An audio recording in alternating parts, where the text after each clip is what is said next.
Hi, this is Jennifer with Red Carpet Report. I am here at Landmark Theaters about to interview the cast from Social Animals. So great to meet you. Sorry, I'm like a one-woman show today. Who is this? Thank you. Bobby Briggs from Twin Peaks. Oh my God, stop. I'm a huge fan. Love him. That's I feel I have like this whole thing where I get mad about people thinking Jared Leto is like the cool kid from My So-Called. I'm like, he's a washed-up version of Life is good. Yeah, I mean, but he was no Bobby Briggs. That's all I'm saying. I do have Twin Peaks pins too, and a Dale Cooper bobblehead sitting next to my desk. So I love that. That's Yeah. all good. I love him. I'm so excited to see this film. It looks. I haven't seen it yet. I'm seeing it tonight. It looks hilarious. Thanks. Where did you? Because you wrote and directed it. Where did the idea for it come from?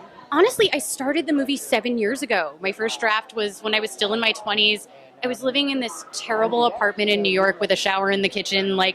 I was just kind of doing that really young filmmaker thing. And I was going through all the horror stories that women typically go through when they're in their 20s and dating around and going through makeups and breakups and heartbreak. And it was really tough. And I had this really cynical view of love, I think. So I wrote this movie to give myself a little hope. And as it traveled with me into my 30s and I found a really loving, great relationship, a lot of that went into it too. I think under all the cynicism in this movie and humor, there's a lot of optimism, and we really do believe that true love is possible, just in a little bit of a different form. I mean, to me, seeing the trailer so far seems super relatable because I think everybody at some point of their life, definitely in their 20s, has gone through their period where you're like, what the hell am I doing?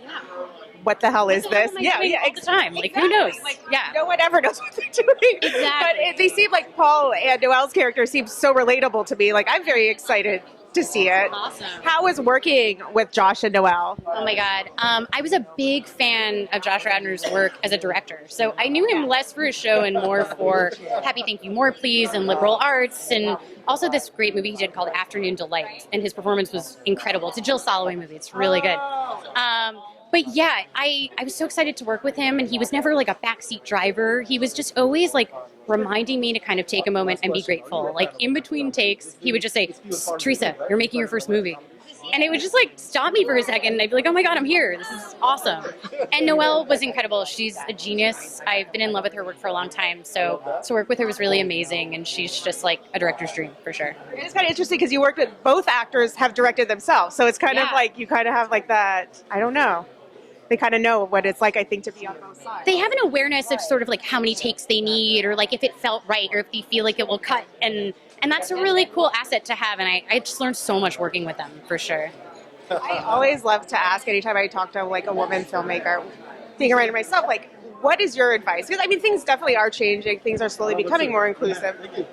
Sure, we have a hell of a long way to go, but what advice do you have for other women working in the industry? I think that you don't grow up saying to yourself, I want to be a woman writer and I want to be a woman director. You grow up saying, I want to be a writer-director, and I think that's what we're fighting for. I think we're fighting to be seen in the same way that men are.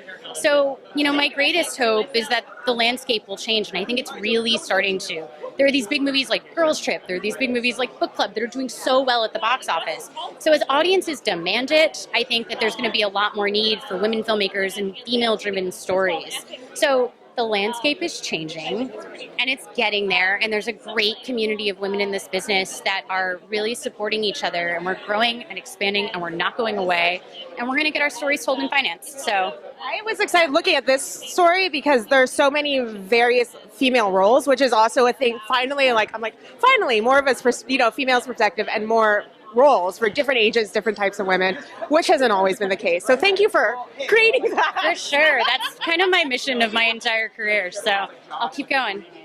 So lovely to talk to you, Theresa. I'm so excited to Keep watching it. Twin Peaks. I can't wait. Oh my God. Hopefully there's the next season. I hope so. Thanks for watching. If you like these interviews, give us a thumbs up and comment below. Who are you looking forward to seeing in Social Animals?